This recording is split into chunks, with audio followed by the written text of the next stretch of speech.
I have the pleasure to present to you Dr. Martin Luther King, Jr.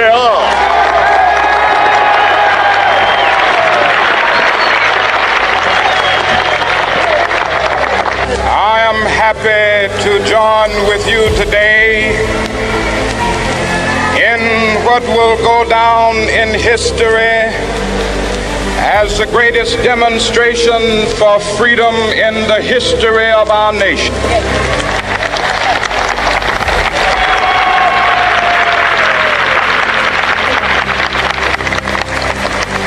Five score years ago, a great American in whose symbolic shadow we stand today signed the Emancipation Proclamation. This momentous decree came as a great beacon light of hope to millions of Negro slaves who had been seared in the flames of withering injustice.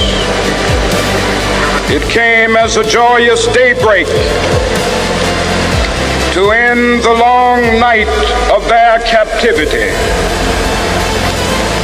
But 100 years later, the Negro still is not free. 100 years later,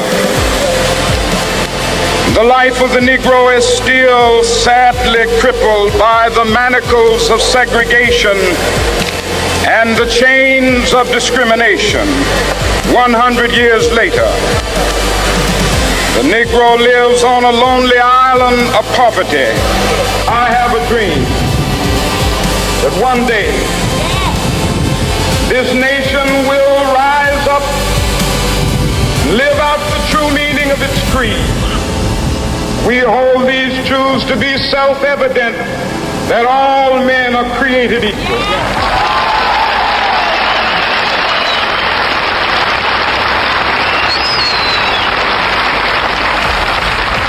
I have a dream that one day on the red hills of Georgia, sons of former slaves and the sons of former slave owners will be able to sit down together at the table of brotherhood. I have a dream that one day, even the state of Mississippi, a state sweltering with the heat of injustice, sweltering with the heat of oppression, will be transformed into an oasis of freedom and justice. I have a dream. My poor little children will one day live in a nation where they will not be judged by the color of their skin, but by the content of their character. I have a dream today.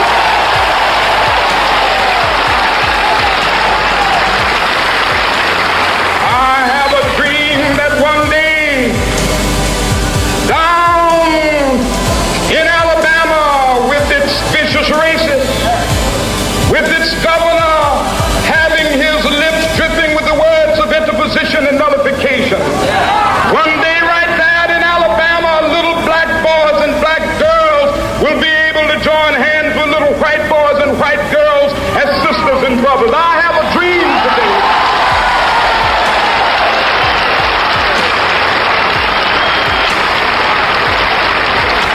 I have a dream that one day every valley shall be exalted.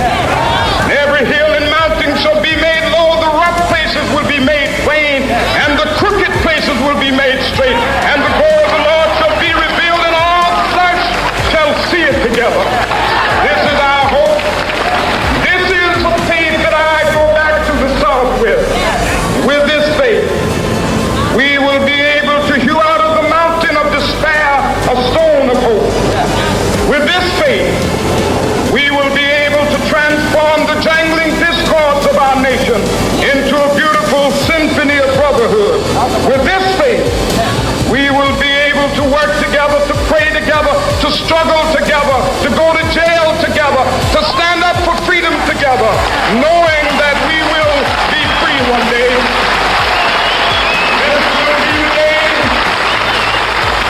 This will be the day when all